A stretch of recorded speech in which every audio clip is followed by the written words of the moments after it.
আপনাদের সামনে নিয়ে এসেছি একটি আশ্চর্য ধরনের গাছ। উপরে শক্ত, ভিতরে নরম, সাইডে আরবি লেখার মতো ডিজাইন। খেতে আপেল বা নারিকেলের মতো লাগবে। এটি খেলে গলা জ্বলা, বুক জ্বলা, পেট ফুলে থাকা, কোষ্ঠকাঠিন্য রোগ দূর হয়।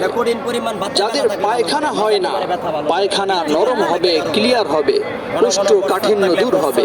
ঘন ঘন প্রস্রাব হয়, পেশাবের আগে পরে ক্ষয় হয়, যেটাকে মেহরোগ বলে। এই সমস্ত রোগ ইনশাআল্লাহ আমাদের এই আশ্চর্য ধরনের গাছটি খেলে ভালো হয়ে যাবে। এই গাছটি খেলে গ্যাস্ট্রিকের জন্য কোনো ট্যাবলেট বড়ি খেতে হবে না। বীর্যটাকে গাঢ় করবে, ঘন প্রস্রাবটাকে বন্ধ করবে, পায়খানা নরম হবে, ক্লিয়ার হবে, কোষ্ঠকাঠিন্য দূর হবে।